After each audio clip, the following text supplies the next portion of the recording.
En las dos sesiones anteriores estuvimos analizando a Romanos capítulo 4 y nos hemos centrado principalmente en el ejemplo y el patrón de Abraham y su fe. Y vimos las condiciones que Abraham tuvo que cumplir para convertirse en el padre de una gran multitud de naciones. Después vimos también las condiciones que debemos cumplir para calificar y ser considerados descendientes de Abraham. Ahora pasamos a la fase número 6 de esta peregrinación que se inicia al comienzo del capítulo 5, que encabecé en el bosquejo como los 5 resultados empíricos de ser justificados por la fe. Les indiqué anteriormente que el Evangelio está ligado a la historia y a la experiencia humana. No es solo un conjunto abstracto de teorías, sino que está vinculado a la historia y a la experiencia humana. Está ligado a la historia porque se basa y se centra en los hechos históricos de que Jesús murió, que fue sepultado y que resucitó al tercer día. Si estos hechos no son reales, el Evangelio tampoco. También está ligado a la experiencia humana porque conforme creamos y actuamos al respecto, produce resultados en nuestra experiencia que no podrían producirse de ninguna otra manera. Así que vamos a ver los resultados en la experiencia sobre la justificación por fe. ¿Qué sucede en nosotros cuando cumplimos estas condiciones para que recibamos la justicia por fe? O cuando estamos justificados. Ampliemos lo que se entiende con la palabra justificados. El ser absuelto sin culpa alguna, ser considerados justos, ser hecho justo, estar como si nunca hubiéramos pecado. ¿Qué se siente? ¿Qué pasa en nosotros? Pablo ahora trata con la pregunta al comienzo del capítulo 5. De nuevo usa la frase por lo tanto. No creo que vaya a hacerlo nunca, pero por curiosidad podríamos pasar por Romanos y contar cuántas veces se usa la palabra por lo tanto. Por tanto, habiendo sido justificados por la fe, tenemos paz para con Dios por medio de nuestro Señor Jesucristo, por medio de quien también hemos obtenido entrada por la fe a esta gracia en la cual estamos firmes y nos gloriamos en la esperanza de la gloria de Dios. Ahí están los primeros 3 resultados experienciales de ser justificados por fe. Primeramente, tenemos paz con Dios. Por primera vez en nuestras vidas estamos en armonía con nuestro Creador. Y de cierta forma, al estar en armonía con el Creador, estamos en armonía con la creación. Estoy seguro de que muchos tuvimos alguna experiencia después de conocer al Señor y de recibir justicia por fe, de que todo parecía distinto. ¿Pueden recordar algo así? Yo conocí al Señor en un pequeño pueblo costero de Yorkshire, Inglaterra, y al día siguiente, cuando salí, me senté al frente y miré, las olas se veían diferentes. Todo lucía diferente. Las olas se elevaban hacia mí y me decían, esto que ves es solo una pequeña prueba del poder de Dios. El mismo poder que está en estas olas es el poder que está trabajando en ti y aún más grande. Recuerdo que mi primera esposa, quien está con el Señor, cuando ella conoció al Señor en un dramático encuentro personal, recordaba que cuando salió a caminar a la orilla del mar al día siguiente, todo le parecía diferente. No podía creer que estaba en el mismo lugar donde ella estuvo el día anterior. No todos tienen la misma experiencia tan dramática, pero es parte de tener la paz con Dios, de tener la paz con el medio ambiente, paz con la creación. Está escrito en el libro de Job que Dios hará un pacto con las fieras del campo. De repente todo se vuelve distinto. Las fuerzas que estaban en su contra ahora están de su lado. Las fuerzas que no podían controlar y que le atemorizaban ahora ya no lo hacen. Usted tiene paz. ¿Saben cómo se dice paz en hebreo? Shalom. Está directamente relacionado con la palabra completo.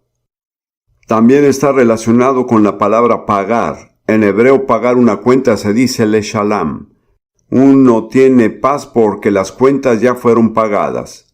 Su paz es completa. Por primera vez son personas completas. Hay armonía completa en cada parte de su interior y también la hay con el gran Dios que lo creó. Así que tenemos paz con Dios a través de nuestro Señor Jesucristo.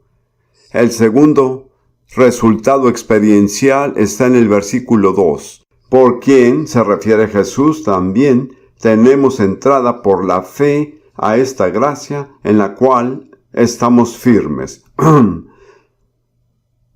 Creo que la nueva versión internacional dice mediante la fe tenemos acceso a esta gracia. Pienso que en este caso prefiero la palabra acceso. Ser justificados por la fe nos da acceso a la gracia que nos sostiene. Podemos sostenernos de esta gracia. Ya no somos llevados de aquí para allá. Ya no estamos a la merced de las fuerzas, sino que estamos firmes en la gracia de Dios, la gracia que está sobre nosotros. Cada vez que oigan la palabra gracia, quizás sea bueno pensar como un concepto de favor. Las dos son maneras diferentes de traducir la misma palabra. La palabra griega que significa gracia, charis, de la cual proviene el término carisma y otras palabras que nos agradan, básicamente significa belleza, elegancia, encanto. No le damos ese significado, pero ya ven, se ha dicho que la belleza depende del cristal con que se mira. Cuando Dios nos mira con favor, nos volvemos bellos. Así que nos encontramos en esta maravillosa condición en la que recibimos el favor de Dios. ¿Qué diferencia eso hace? Me siento tan fortalecido al reconocer que en cualquier situación, si estoy caminando en la voluntad de Dios, estoy recibiendo el favor de Dios. El libro de Proverbios dice que el favor de Dios es como nube de lluvia tardía. El libro de Salmos dice que Dios bendice al justo como con un escudo lo rodea de su favor. Estamos protegidos por todos lados por la gracia o el favor de Dios sobre nosotros. Mientras caminamos estamos bajo esa hermosa nube de lluvia en primavera y de vez en cuando la nube se desploma y suelta un poco de la lluvia tardía sobre nosotros. Si pudieran pensar en la gracia en términos de la belleza, como ven, la belleza verdadera es una de las cosas que le falta a tantas vidas religiosas. Más bien nos conformamos con ser sobrios y monótonos. No creo que esa sea la voluntad de Dios. Pienso que Dios quiere que seamos bellos. Él dice que hermoseará a los humildes con la salvación. La belleza que nos llegue es su favor. Luego, el tercer resultado que se establece al final del versículo 2 es: y nos gloriaremos en la esperanza de la gloria de Dios. Ahora tenemos esperanza. Se ve la luz al final del túnel. Puede ser un túnel largo y oscuro, pero hay luz al final. Sabemos que finalmente vamos a compartir la gloria de Dios en la eternidad por los siglos de los siglos. Y en Colosenses 1:27, Pablo dice: a quienes Dios quiso dar a conocer las riquezas de la gloria de este misterio entre los gentiles, que es Cristo en vosotros, la esperanza de gloria. Cuando recibimos a Cristo, reciben la esperanza de la gloria. La esperanza es una parte muy importante en la salvación. En Romanos 8:24, que luego veremos, dice: porque en esperanza fuimos salvos. En Primera de Tesalonicenses habla de la esperanza de salvación como un yelmo. Es la protección de la mente. Cuando fui salvo, aunque Dios hizo un cambio maravilloso en mí, todavía tenía una tremenda lucha mental durante años. ¿Con qué? Con la depresión. Ninguno de ustedes ha luchado con la depresión, pero tenga paciencia. Y finalmente tuve una gran liberación de un espíritu angustiado. Entonces Dios me mostró que tenía que aprender a proteger mi mente. Y cuando acudí a las Escrituras para protegerme, me mostró que el yelmo era la esperanza. Una esperanza tranquila, serena y con expectativa por lo bueno. Nos gloriamos en esa esperanza. La palabra regocijar es una palabra muy poderosa, quiere decir que estamos tan felices que nos emocionamos y tenemos que decírselo a todo el mundo. Esa es mi definición improvisada de regocijarse. Pienso que sería bueno repetirla para que no se le olvide. Significa que estamos tan felices que se lo diremos a todo el mundo, que estamos muy emocionados. Muy bien, estos son los 3 primeros resultados de experimentar el ser justificados por la fe. Antes que nada, tenemos paz con Dios. Segundo, tenemos acceso a la gracia que nos sostiene, nos protege, nos guarda, nos rodea, nos cubre y, tercero, nos regocijamos en la esperanza de la gloria de Dios. Estamos muy animados. El ánimo es un elemento importante en la vida. Me da lástima ver a las personas que andan por la vida desanimados. No creo que sea la voluntad de Dios. Ahora, pasamos al siguiente, que es muy diferente. El cuarto resultado de experimentar es el ser justificado por la fe, es de otra clase de regocijo. Esto es algo que algunas personas simplemente prefieren evitar. Vamos a leer ahora los versículos 3, 4 y 5. Y no solo esto, sino que también nos gloriamos en las tribulaciones, sabiendo que la tribulación produce paciencia, y la paciencia prueba, y la prueba esperanza. Y la esperanza no avergüenza, porque el amor de Dios ha sido derramado en nuestros corazones por el Espíritu Santo que nos fue dado. ¿Cuál es el cuarto resultado? ¿Gloriarse en qué? Las tribulaciones, presiones, pruebas, dificultades y problemas. ¿Cuántos se atreven a llegar a tal punto? No solo se regocijarán con la esperanza de la gloria de Dios, sino que se regocijarán en las pruebas. Y Pablo nos da razones por las cuales deberíamos de alegrarnos cuando somos probados. Veo que algunos se ven un poco sorprendidos. Es de esperarse así. Mantengan el dedo en Romanos 5 y pasemos por un momento a Santiago. Hay quienes piensan que hay una especie de contradicción entre Santiago y Romanos. Pienso lo contrario. Creo que son solo 2 lados opuestos de la misma verdad. Debo decir que me ha llegado a gustar mucho la epístola de Santiago. Santiago dice en el capítulo 1, versículos 2, 3 y 4. Hermanos míos, tened por sumo gozo cuando os halléis en diversas pruebas. Santiago dice gozo, Pablo dice regocijar.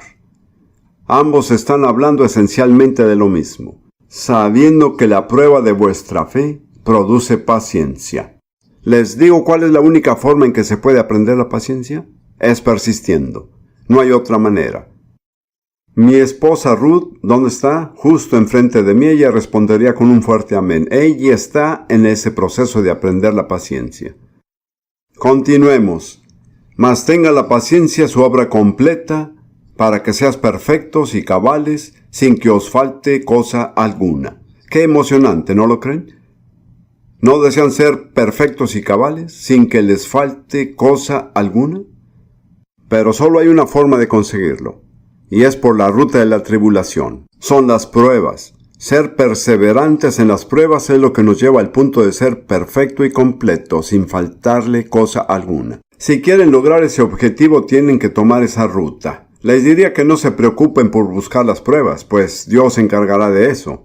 Ahora volvamos a Romanos 5 y veamos lo que Pablo dice ahí.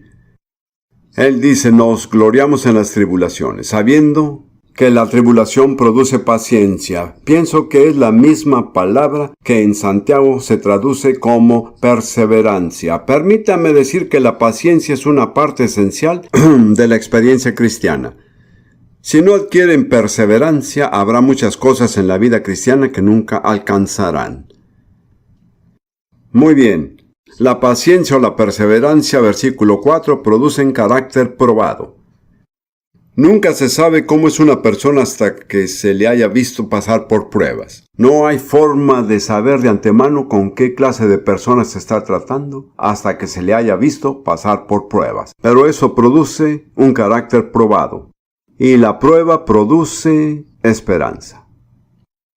Salen de toda prueba, y recuerdo que mi primera esposa decía, y eso, que si hay alguien que pasó por verdaderas pruebas fue ella, al crear una familia de niños en Palestina, sin ningún tipo de apoyo financiero y bajo tremenda oposición de parte de la gente local.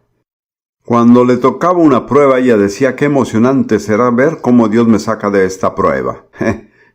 Eso es tener esperanza. Aprendió por experiencia que Dios siempre nos da la salida. Puede parecer que Él esté un poco lento al hacerlo, pero lo hace. Así que cuando haya pasado por una serie de pruebas y al llegar la siguiente, no se deprima. No se frote las manos diciendo ¿qué pasa? Mejor diga, será interesante ver cómo Dios me saca de esta. Eso es esperanza. Pero no se adquiere ese tipo de esperanza sin pasar por las pruebas. He aquí uno de los versículos más gloriosos en Romanos, el versículo 5. Y la esperanza no avergüenza, porque el amor de Dios ha sido derramado en nuestros corazones por el Espíritu Santo que nos fue dado.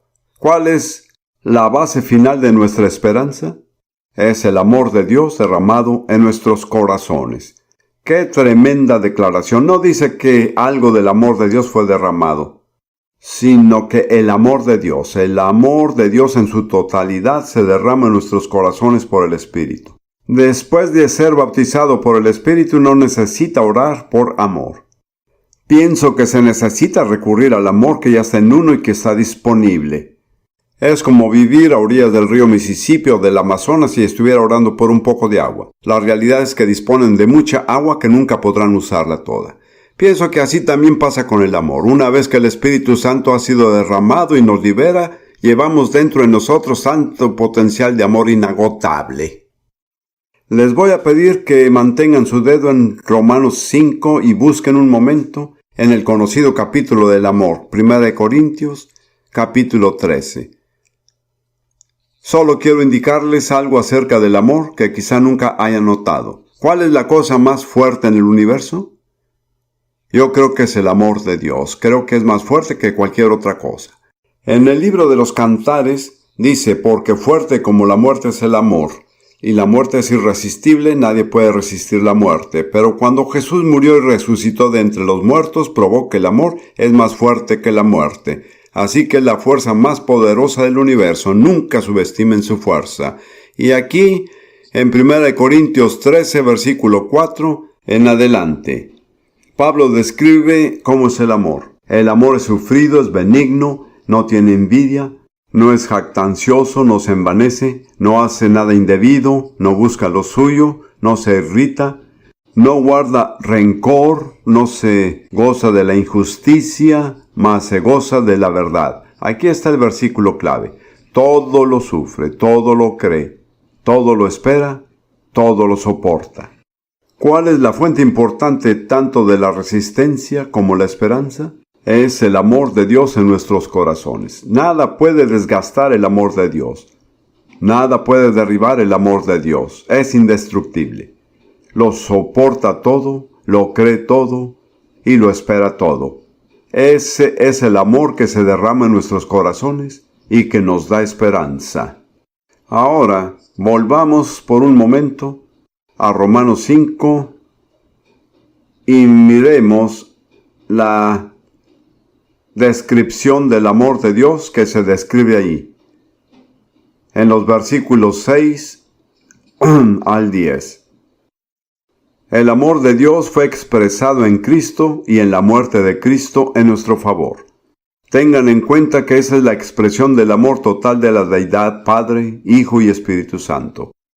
Comenzando en el versículo 6, porque Cristo, cuando aún éramos débiles, a su tiempo murió por los impíos. Ciertamente apenas morirá alguno por un justo, con todo pudiera ser que alguno osara morir por el bueno. Mas Dios muestra su amor tan especial para con nosotros, en que siendo aún pecadores, Cristo murió por nosotros. Pues mucho más estando ya justificados en su sangre, qué palabras tan hermosas, justificados por su sangre, por él seremos salvos de la ira.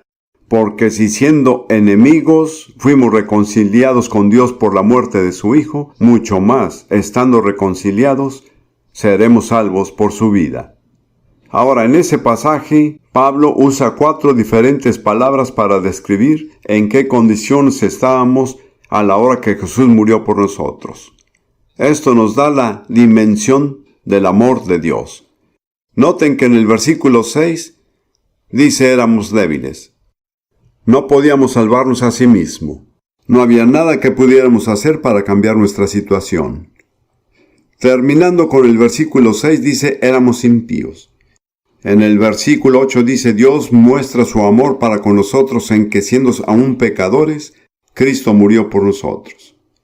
Y en el versículo 10, porque si siendo enemigos, ahí está la dimensión completa del amor de Dios, que Cristo murió por nosotros, aun cuando éramos débiles, impíos, pecadores y enemigos de Dios. Aquí es donde más se ha malinterpretado la palabra agape. Ese es el amor divino. Es incondicional. No exige nada. Cristo no les dijo a sus discípulos, si hacen esto o si hacen lo otro, pagaré la pena por sus pecados. Lo hizo todo simplemente, por su propia voluntad desinteresada. Él no estaba bajo ninguna presión, ni tenía ninguna obligación, ni nos debía nada. Y ese es el amor al que Pablo se refiere aquí. No exige respuesta. No pone condiciones. Es simplemente amor. Y además de todo esto, ¿saben qué más es? Es irresistible. Es la fuerza más poderosa en el universo. Cuando hemos terminado con todas nuestras muestras de poder, astucia y experiencia, lo más fuerte que tenemos es el gran amor de Dios dentro de nosotros. El amor nunca pierde, el amor nunca se da por vencido. El amor todo lo soporta, todo lo cree, lo espera todo lo aguanta. A veces nuestro concepto del amor tiende a ser algo muy débil y sentimental. Creemos que las personas que hablan sobre el amor son personas débiles. Es un concepto totalmente erróneo. Permítanme que repita una vez más que la cosa más fuerte en el universo es el amor de Dios. Dios no nos dice, te daré solo un poco de mi amor hoy, y si es que mejoras, te daré un poco más mañana. Cuando Él nos bautiza en el Espíritu Santo, según entiendo, Él derrama todo al hacerlo. Ahí lo tienen. En Juan capítulo 3 dice que Dios no nos da el Espíritu por medida. Él no mide con porciones diciendo, esto es todo lo que te has ganado y esto es todo lo que te doy. Simplemente derrama todo sobre nosotros.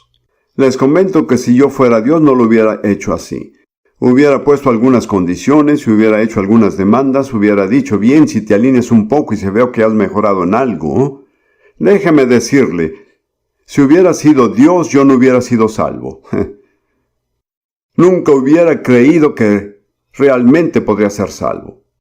Cuando volví a la Universidad de Cambridge, después de estar en el ejército y de haber estado ausente por muchos años, hablé con algunas personas que yo sabía que eran cristianas y les pregunté, ¿por qué nunca me hablaron del Señor? Me dijeron, pensábamos que eras un caso perdido.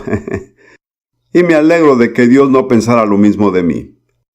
Muy bien, terminemos ahora con la experiencia final de ser justificados por la fe. Estamos ahora en el versículo 11. Este es el punto culminante. Y no solo esto, sino que también nos gloriamos. Noten de nuevo la palabra gloriar. ¿Cuántos de ustedes se regocijan? ¿Se regocijan tanto como Pablo menciona en este versículo? Nos gloriamos en Dios por el Señor nuestro Jesucristo, por quien hemos recibido ahora la reconciliación. ¿Cuál es el clímax? Gozarse y regocijarse. ¿En qué? No es una experiencia, ni en un don, ni tampoco en una bendición, sino en Dios mismo.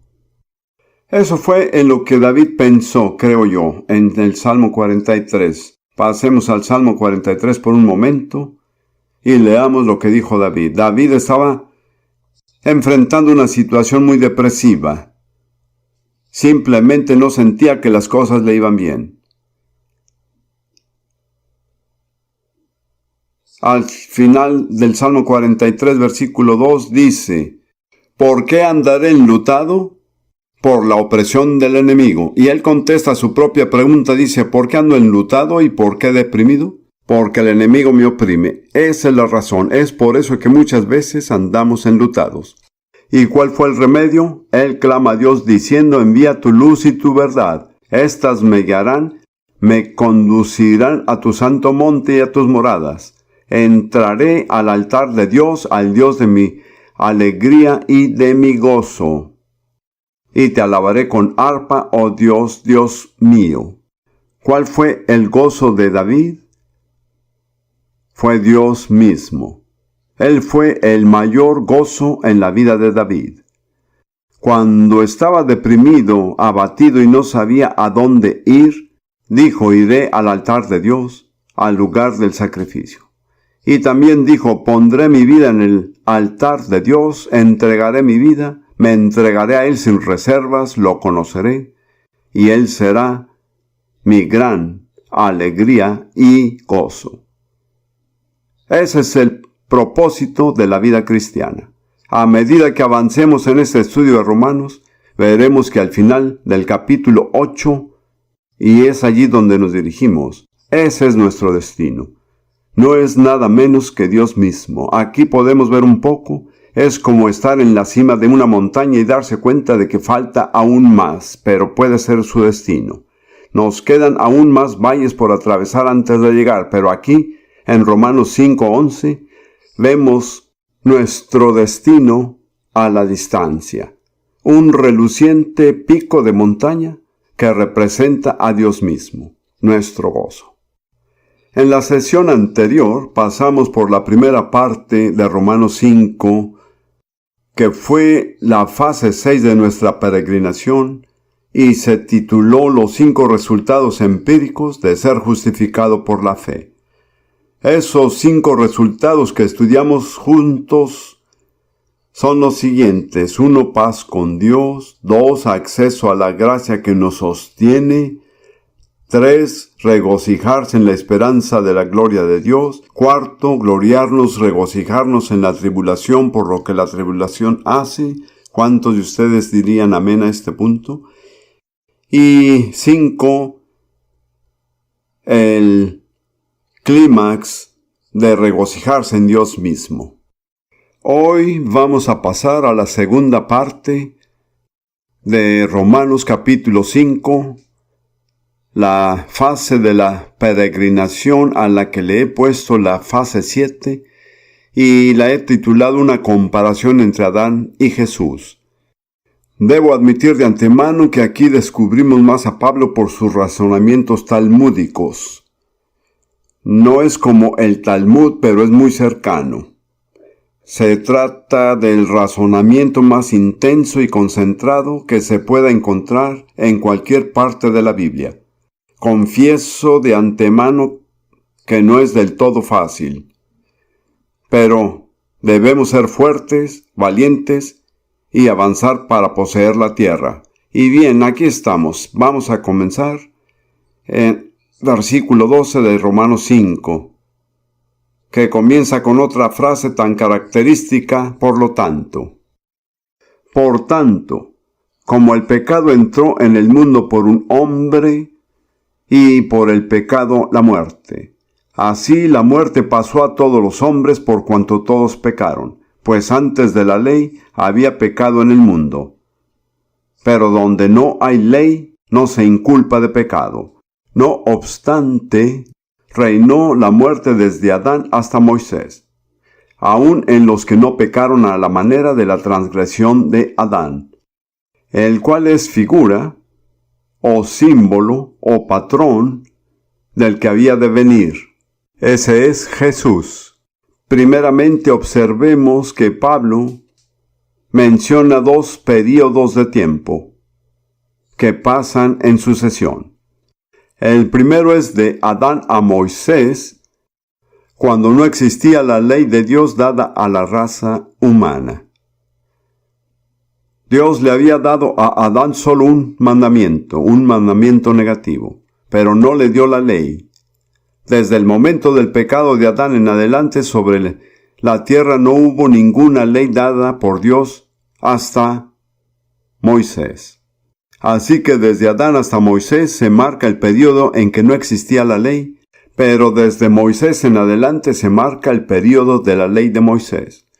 Luego está la época de la venida de Jesús, y en Juan 1:17 dice, pues la ley por medio de Moisés fue dada. Es una declaración muy importante. Toda la ley entera, el sistema completo se introdujo por un hombre, Moisés.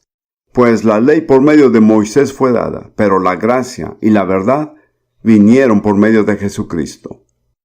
Siempre es importante tener en cuenta cuando se estudia la ley, que ésta fue dada solo a un grupo muy pequeño de la raza humana. Habrán sido unos 3 millones de personas.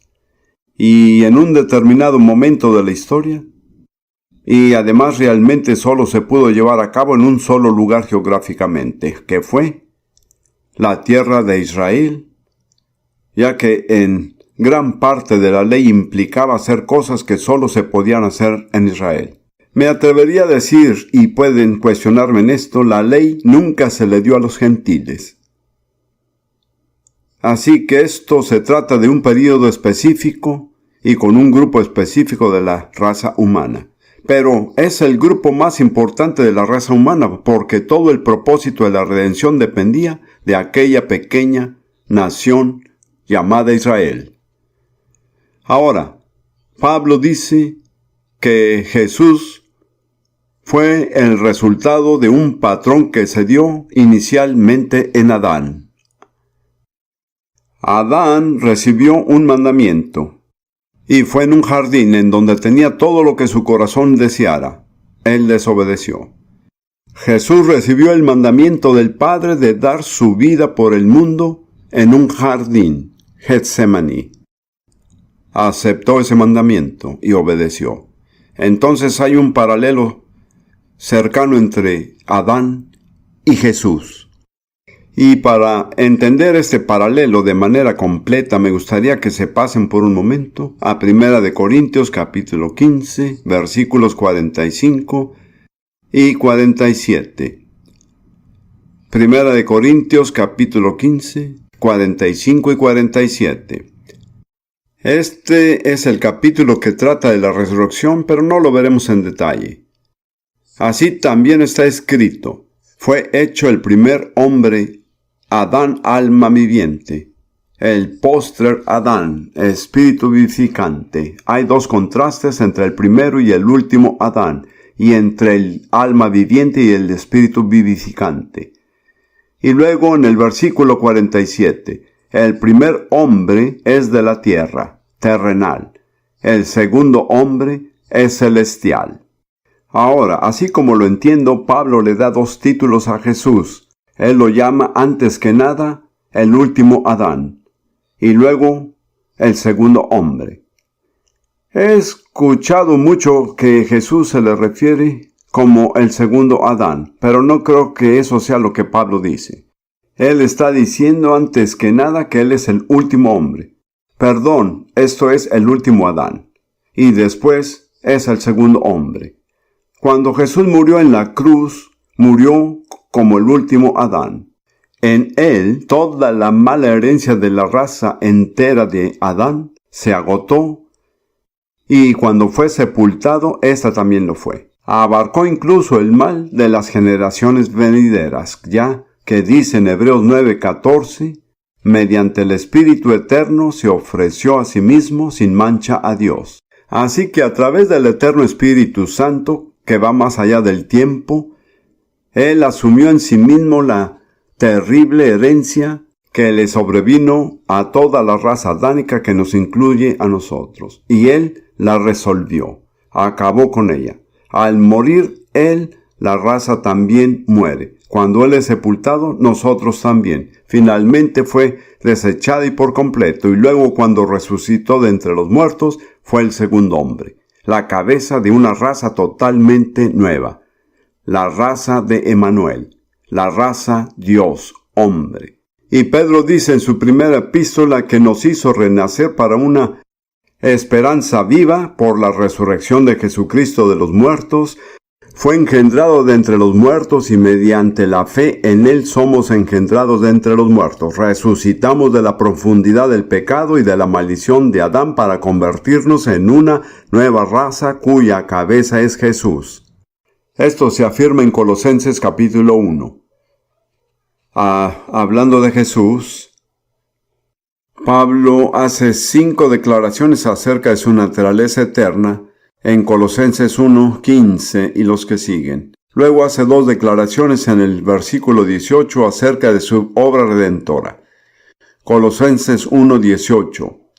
Y Él, Jesús, es la cabeza del cuerpo que es la iglesia. Él que es el principio, el primogénito de entre los muertos, para que en todo tenga la preeminencia.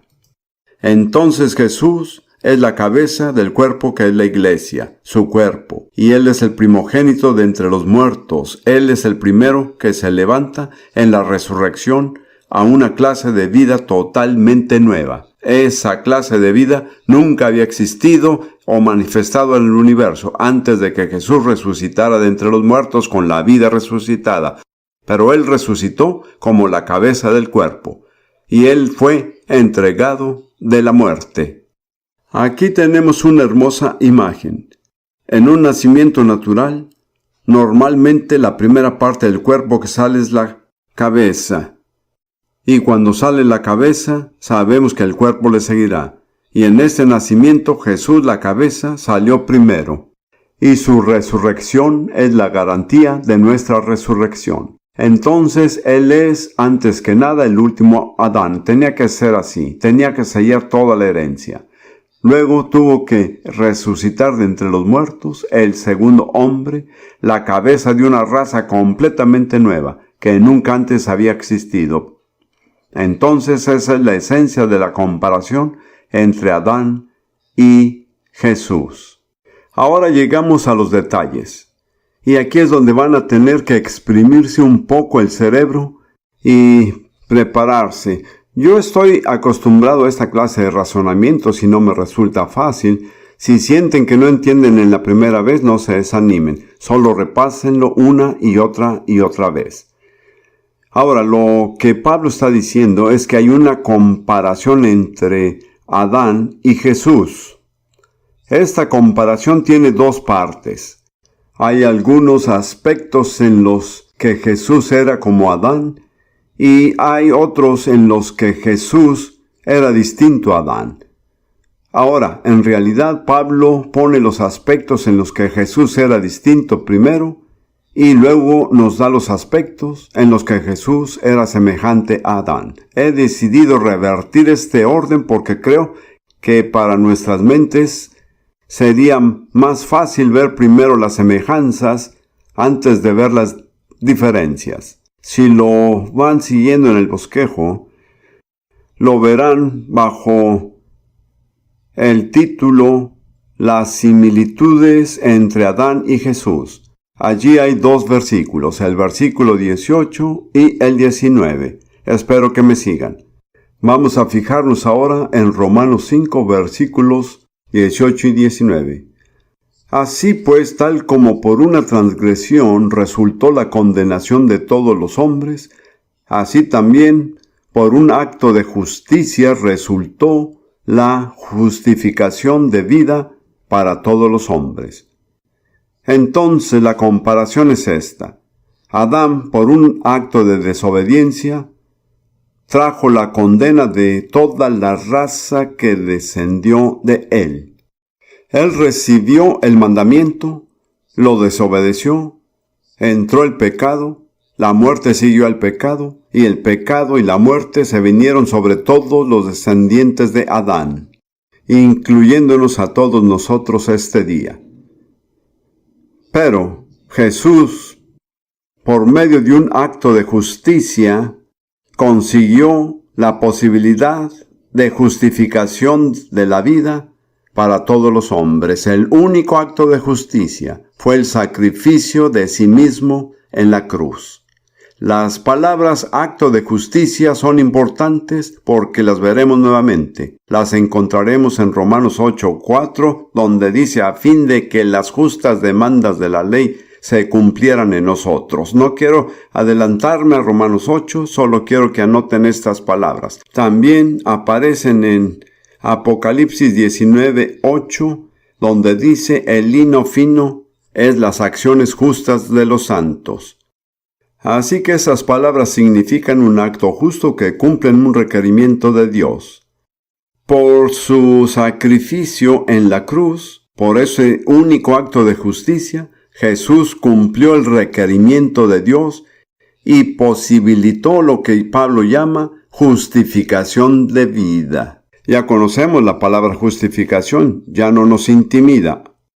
Algunos pensábamos que solo era un aburrido término de la teología. Ahora hemos descubierto que es una de las más emocionantes palabras. Ser justificado significa absuelto, no culpable, considerado recto, hecho justo, como si nunca hubiera pecado.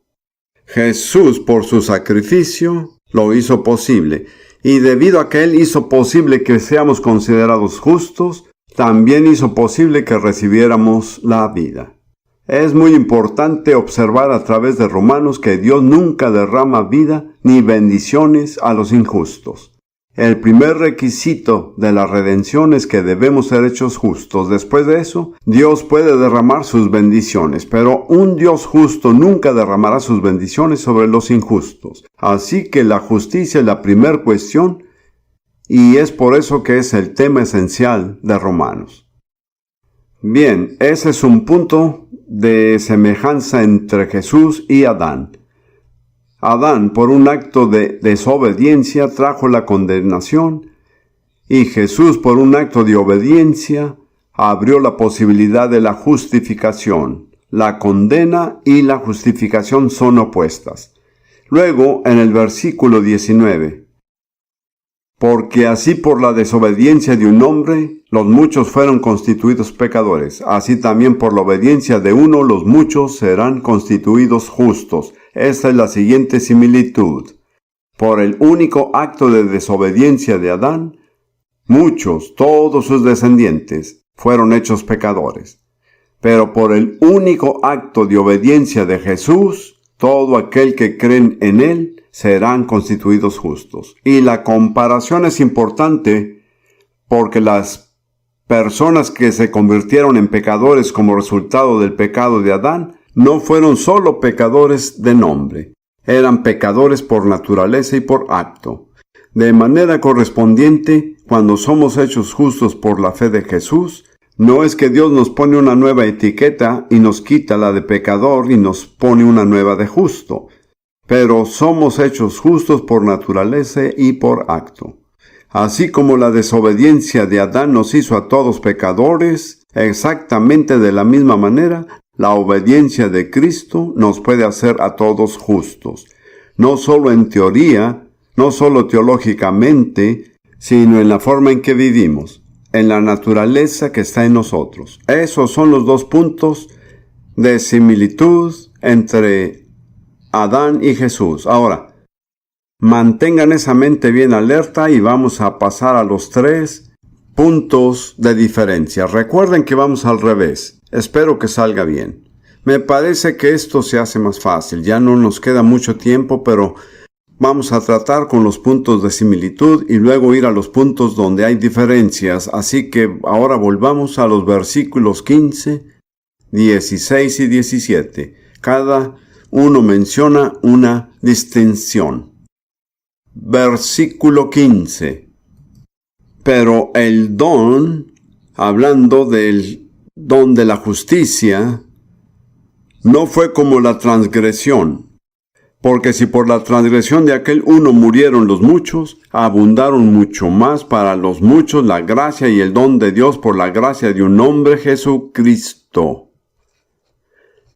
Así que Pablo está diciendo que hay una gran diferencia porque el único acto de desobediencia de Adán nos trajo sus consecuencias a todos, pero todos hemos agregado nuestros propios actos de desobediencia. Por el contrario, cuando se trata de Jesús, el único acto de obediencia nos trajo justificación y no tenemos nada que agregar por nuestra parte. Fue totalmente Jesús. Así que mientras que la culpa de Adán se empeoró con nuestra culpa, la justicia de Jesús es única y no podemos agregarle nada. Ese es el primer punto de comparación. Luego el segundo, en el versículo 16.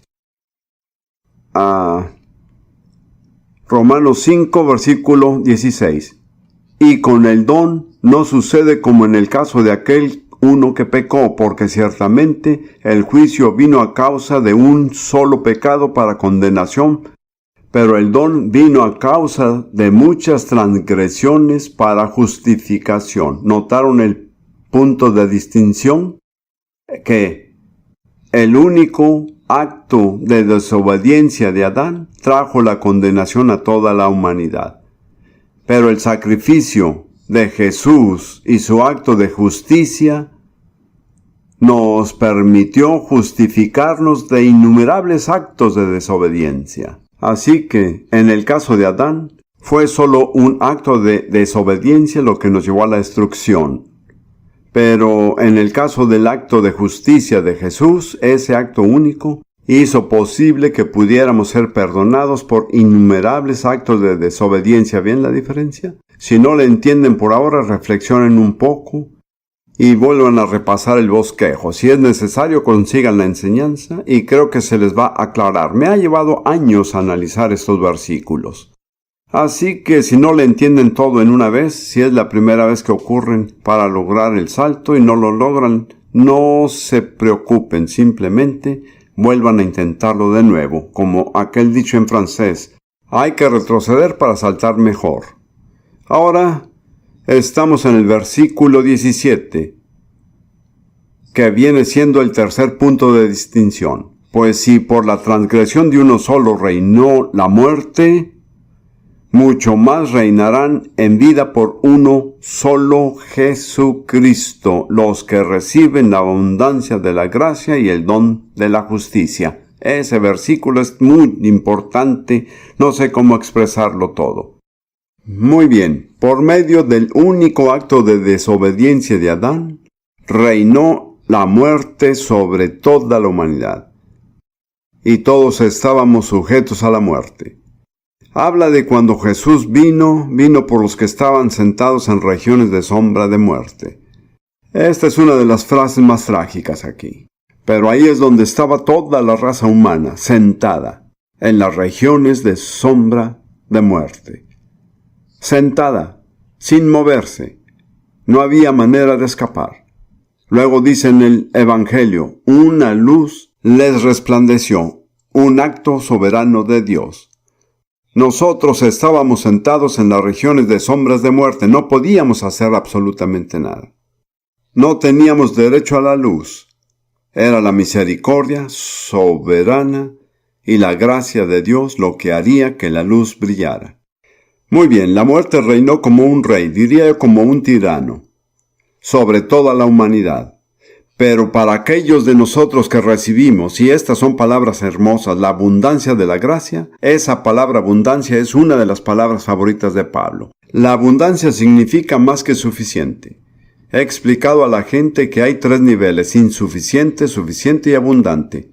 Si son amas de casa y van a comprar los alimentos y necesitan, quién sabe cuánto se necesita en estos días, digamos $100, que no es mucho en estos días. Como sea, digamos que necesitan 100 y solo tienen 80. Esto es insuficiente para comprar. Si necesitan 100 y tienen 100, es suficiente para la compra. Pero si necesita 100 y tiene 120, tienen en abundancia para comprar. Así es. Esto es más que suficiente. No solo recibimos gracia en abundancia, más gracia de la que podríamos necesitar, lo cubre todo y queda aún más. No tan solo recibimos esta abundancia de gracia, sino que recibimos el don de la justicia. De nuevo quiero enfatizar eso. Este tipo de justicia es un regalo. Solo puede recibirse por fe.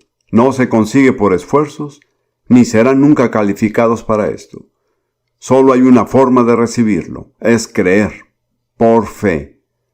Así es como se puede recibir. Ahora, no solo recibimos esta gracia en abundancia, sino que también el don de la justicia.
Somos liberados del reino de Satanás y somos aceptados en el reino de Dios. Pero Jesús es muy diferente al diablo. El diablo es un tirano. Él gobierna sobre todos, no comparte su reinado con nadie. Pero Jesús, el Rey, nos invita a reinar con Él. ¡Qué increíble! Tengan en cuenta que no se está hablando del otro mundo. Se trata de un reinado aquí en la vida, ahora mismo en este mundo, en esta vida. Somos llamados a compartir el trono con Jesús. ¡Qué verdad tan maravillosa! Les mostraré algo en Efesios 2 por un momento. Puede ser que ya lo hayamos visto y posiblemente lo veremos de nuevo, pero vale la pena. Efesios 2, versículos 4, 5 y 6. Pero Dios, que es rico en misericordia, por su gran amor con que nos amó, aun estando nosotros muertos en pecados, nos dio vida juntamente con Cristo, por gracia sois salvos, y juntamente con Él nos resucitó y asimismo nos hizo sentar en los lugares celestiales con Cristo Jesús. Note que cada verbo está en tiempo pasado y no futuro.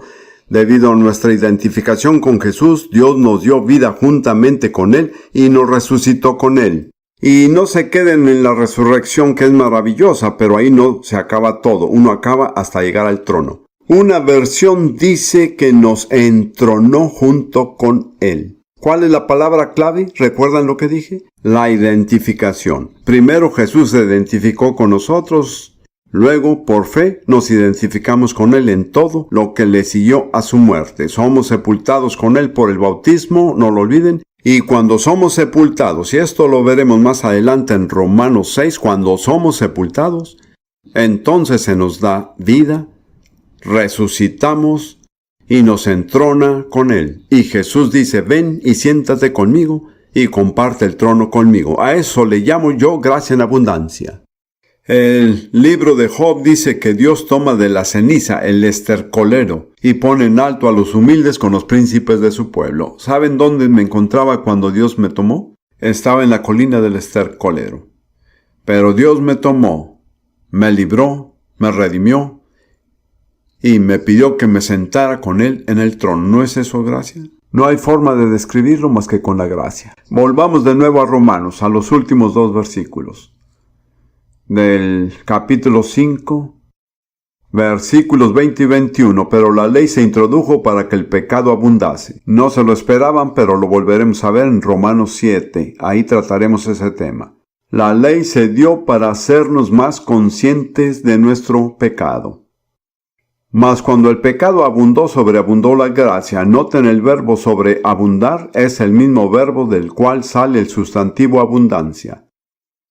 Para que así como el pecado reinó para muerte, así también la gracia reine por la justicia para vida eterna mediante Jesucristo Señor nuestro. Nunca me he puesto a contar las veces que Pablo usa la palabra gracia, pero han de ser muchas, muchas veces. Solo nos queda el tiempo para pasarnos a Colosenses capítulo 1 y vamos a leer los versículos 13 y 14. Versículos 13 y 14. Él, Dios Padre, el cual nos ha librado de la potestad de las tinieblas en donde estábamos, en ese dominio, y trasladado al reino de su amado Hijo, en quien tenemos redención por su sangre, el perdón de pecados. Eso hace la redención. Nos saca del reino de la oscuridad, del reino de Satanás, y nos traslada al reino de Dios, y nos pone en el trono con nuestro Señor Jesucristo. Debemos reinar con Él en la vida, y eso, con seguridad, es abundancia de la gracia.